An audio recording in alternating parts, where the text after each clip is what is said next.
Lors d'une journée ordinaire au zoo, un jeune gorille faisait des bêtises devant les visiteurs, tandis que son père le surveillait attentivement. Dès que son père est intervenu, le jeune gorille a rapidement corrigé son comportement. En novembre 2017, des visiteurs du zoo de Twycross, dans le Leicestershire en Angleterre, ont été témoins d'un moment attendrissant entre deux gorilles des plaines de l'Ouest. Yom, le grand gorille dos argenté, se détendait après une journée bien remplie à rassembler de la paille pour son coin de repos. Le soleil brillait et il en profitait pleinement. Les visiteurs prenaient des photos, admirant sa carrure impressionnante et sa présence puissante. Pour eux, Yom incarnait la force du gorille, mais pour quelqu'un d'autre, il était simplement un papa. Les gorilles partagent une grande partie de leur ADN avec les humains et agissent souvent comme nous. Et tout comme les enfants humains aiment parfois embêter leurs parents, les filles de Yom, Shufi et Lop, ont décidé que c'était le moment idéal pour interrompre le moment de tranquillité de leur père. Pour de jeunes gorilles, le jeu était essentiel. Ils passaient leur journée débordant d'énergie, à courir, lutter et faire du bruit, laissant joyeusement les responsabilités d'adultes à leur mère et à leur père. Mais ce jour-là, ils voulaient que papa participe à leur jeu. Le personnel du zoo remarqua rapidement le regard complice échangé entre les deux frères alors qu'ils observaient leur père assoupi, clairement en train de préparer leur prochaine bêtise. Les soigneurs sortirent leur téléphone, sentant qu'un moment attendrissant allait se produire. Shufi resta un peu en retrait, mais son frère aîné Lop prit son courage à deux mains et s'approcha de leur père. Tandis que Yom essayait de profiter d'une sieste bien méritée, Lop entra directement dans son espace, faisant semblant d'examiner un endroit au hasard à proximité. Mais tout le monde voyait bien qu'il essayait simplement d'agacer son père, qui ouvrit un œil, puis l'autre, comme pour dire, parmi tous les endroits possibles, tu choisis celui-ci. Il semble que même les papas gorilles n'échappent pas aux bêtises de leurs enfants. Malgré tout, Yom réagit avec le calme et la patience qui le caractérisaient. Malgré sa carrure imposante, il émit un grognement grave qui ressemblait presque à un rire face au comportement de son fils, montrant qu'il comprenait l'esprit joueur de la jeunesse. Certains visiteurs dirent même qu'il secoua la tête comme le ferait un père humain face à des enfants turbulents. Peut-être Yom savait-il que parfois, la meilleure réponse à un enfant agaçant est de le laisser continuer. Mais Lop n'était pas prêt à abandonner. Il dansait et bondissait autour de son père, léger sur ses pieds, cherchant clairement à attirer son attention. Yom gardait les yeux fermés et restait immobile, espérant que Lop finirait par passer à autre chose. Mais Lop devenait de plus en plus audacieux. Il se rapprocha encore, interrompant le moment de calme de son père. Yom avait la réputation, auprès du personnel, d'être un géant doux, mais il savait aussi qu'il pouvait perdre patience s'il était poussé trop loin. Aussi calme qu'il paraisse, il restait le chef du groupe et un animal sauvage dans l'âme. Une lueur d'agacement passa dans les yeux de Yom lorsque Lop s'approcha encore davantage et se mit à arracher nonchalamment de l'herbe. Yom ouvrit grand les yeux et fixa son fils. Pendant un instant, tout s'arrêta. L'ambiance joueuse avait laissé place à quelque chose de plus sérieux, une mise à l'épreuve des limites. C'était comme s'il disait, ça suffit maintenant. Mais comme beaucoup de jeunes, Lop ne savait pas quand s'arrêter. Il était déterminé à provoquer une réaction, sans se douter qu'il allait en obtenir une qu'il n'oublierait pas. Tandis que Lop se détournait, faisant semblant de chercher un endroit pour s'étirer, son petit frère Shufi passa la tête au bord de l'enclos. Pour le personnel du zoo, on aurait dit que Shufi vérifiait si Lop avait dépassé les limites. Le plus jeune jeta un regard à son père puis à Lop, avant de se glisser discrètement à l'intérieur, peut-être en sentant que leur père commençait à s'agacer. Lop s'éloigna brièvement, puis revint exactement à l'endroit où Yom essayait de se reposer. C'est à ce moment-là que Lop obtint enfin ce qu'il cherchait. Le massif dos argenté poussa un grand souffle et se leva, quittant son lieu de repos pour faire quelques pas. On aurait dit qu'il essayait de se calmer avant de réagir trop vivement devant le public. Il aurait peut-être laissé passer si ses fils n'avaient pas décidé de le suivre une fois de plus.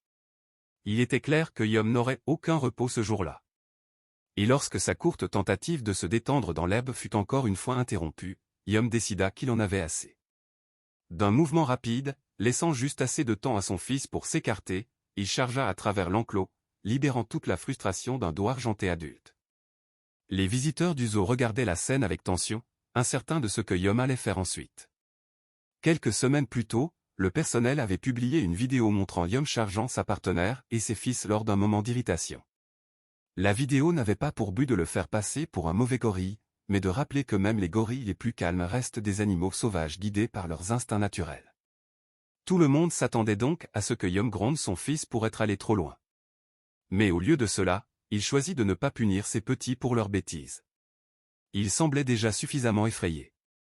Le petit Lop s'était enfui, peut-être vers sa mère ou vers un coin sûr de l'enclos. Choqué par la réaction soudaine de son père, Lop se figea, le corps tremblant. Un petit bruit inquiet s'échappa de lui lorsqu'il comprit qu'il avait dépassé les limites. Ébranlé, il laissa rapidement à son père l'espace qu'il réclamait depuis le début. En levant les yeux vers Yom, Lop sembla partager avec lui un moment silencieux de compréhension. Il restait une lueur de défi, mais l'envie de jouer s'était dissipée, et Lop montrait désormais davantage de respect. Il avait appris quelque chose d'important. D'un léger hochement de tête, il s'éloigna, se demandant peut-être s'il existait une meilleure façon d'attirer l'attention de son père la prochaine fois. Tandis que Yom pouvait enfin profiter de son calme, Lop rejoignit son frère Shufi. Ensemble, ils trouvèrent un nouveau jeu. Leur rire résonnait dans l'enclos. Pourtant, ce moment touchant entre Yom et Lop ne passa pas inaperçu. En quelques heures, la vidéo se propagea comme une traînée de poudre en ligne. Des personnes de tous horizons se joignirent à la discussion, touchées par le style parental de Yom. Certains riaient, soulignant à quel point les familles de gorilles ressemblent aux nôtres. D'autres mirent en lumière la conservation des gorilles, rappelant les menaces qui pèsent sur leurs habitats naturels et l'urgence de les protéger. Alors que l'histoire touchait des cœurs aux quatre coins du monde, le zoo de Tuiros devint le centre de ce récit émouvant, offrant un aperçu de la vie des familles de gorilles. Niché dans la paisible campagne de Leicester, en Angleterre, le zoo était depuis longtemps reconnu pour sa grande variété d'animaux, et en particulier pour son attention portée aux primates. Son aventure avec les gorilles commença en 2009, lorsque 3 femelles gorilles des plaines de l'Ouest arrivèrent, Dante, Bidi et Ozala. Ozala se distingua, étant et directement à Tuiros, marquant une étape clé dans la mission de conservation du zoo visant à protéger l'espèce. Les choses changèrent 3 ans plus tard, lorsque Yom, le mâle d'eau argenté, rejoignit le zoo, suscitant l'enthousiasme du personnel et des visiteurs. Yom et Ozala formèrent un couple et, en janvier 2013, ils accueillirent leur premier fils, Lop. Puis, le 24 septembre 2016, Shufi naquit à son tour. Les deux arrivées furent célébrées avec une immense joie. Dès le début, Lop et Shufi furent adorés par les soigneurs et les visiteurs. Les yeux grands ouverts et débordant de curiosité, ils grandirent en imitant leur père et en apprenant de chacun de ses gestes. Sous l'œil attentif de Yom, ils devinrent chaque jour plus forts et plus sages. En grandissant, les facéties de Lop et Shufi en firent les chouchous du public, apportant toujours des sourires grâce à leur jeu plein d'énergie. Mais sous cette légèreté, quelque chose de plus profond se développait, un lien de confiance et d'apprentissage entre Yom et ses fils. À la fois doux et ferme, Yom les guidait avec une patience constante. Avec amour et une force tranquille, il façonnait leur jeune personnalité audacieuse, les préparant aux leçons de la vie comme seul un père comme lui pouvait le faire. L'épisode où Yom intervint, provoqué par les taquineries ludiques de son fils, servit de rappel doux mais clair de l'importance du respect et des limites au sein d'une famille. D'abord surpris, Lop et Shui assimilèrent rapidement la leçon.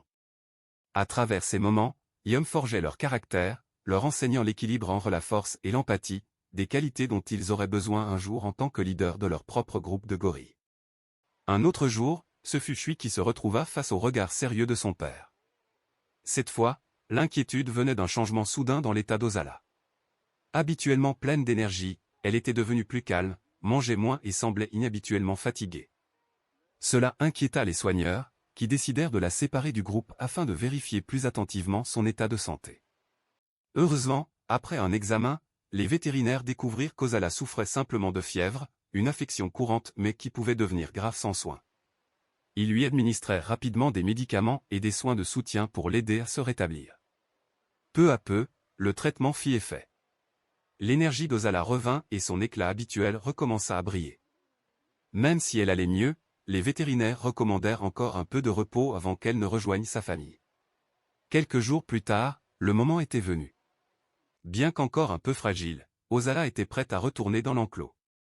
Les sons et les odeurs de la maison l'accueillirent, lui apportant réconfort et un sentiment de normalité après son absence. Ses fils accoururent joyeusement, l'entourant de grognements doux et d'attentions affectueuses. Ozala répondit avec une tendre affection, les serrant dans ses bras lors d'une étreinte pleine d'émotion. Leur énergie lui rappela tout ce qui lui avait manqué, et son sourire en disait long. Lop et Chui semblèrent comprendre que leur mère avait encore besoin de calme. Au lieu de leurs habituelles bousculades, ils restèrent près d'elle dans une compagnie paisible, montrant le côté doux de leur lien. Mais la tranquillité du jeune Chufi ne dura pas longtemps. Lors d'un jeu de poursuite animé avec Lop, son enthousiasme prit le dessus. Il heurta accidentellement Ozala, la faisant tomber. Elle s'effondra au sol, visiblement secouée et ayant du mal à se relever. Yom, toujours vigilant, vit toute la scène et réagit immédiatement. Avec un grondement grave et profond, il se redressa, ses instincts paternels pleinement éveillés. Il se tourna vers Chufi, le regard dur et rempli de déception. Aucun mot n'était nécessaire. Son regard suffisait à montrer le sérieux de la situation et tout ce que Chufi avait encore à apprendre. Pris au dépourvu, le rire de Chufi s'évanouit. Réalisant son erreur, il se retira silencieusement dans un coin de l'enclos, la tête baissée, submergé par la culpabilité. Le petit gorille joueur était devenu immobile, réfléchissant à ce qui venait de se passer et à la façon dont son imprudence avait blessé quelqu'un qu'il aimait. Dans ce moment de silence, Chufi se fit une petite promesse, être plus attentif à l'avenir. Il voulait regagner la confiance de son père, non pas par de grands gestes, mais en étant plus conscient et respectueux dans ses actions. Yom, sachant que le cœur de son fils était bon et qu'il était encore en train d'apprendre, lui pardonna rapidement. Malgré cet épisode difficile, l'amour que les deux parents portaient à Chui ne faiblit jamais. Ils savaient que grandir impliquait de faire des erreurs. Et avec Ozala rétabli, la vie aux eaux de Tuiros retrouva son rythme joyeux. Leurs journées furent remplies d'espaces verts, de jeux et de moments de complicité. La famille se rapprocha à travers chaque épreuve traversée. Mais pour le personnel et les nombreux visiteurs qui avaient été témoins de ces moments, la parentalité discrète de Yom laissa une impression durable. Cette histoire d'une erreur innocente d'un jeune gorille et de la manière dont sa famille y fit face toucha des cœurs partout dans le monde. Elle nous rappela nos propres expériences parentales, les rires, les leçons et l'évolution. Quelles sont vos histoires de parentalité inoubliables? Partagez-les avec nous dans les commentaires ci-dessous. Merci d'avoir regardé Wonderbo Animal. À très bientôt pour la prochaine vidéo.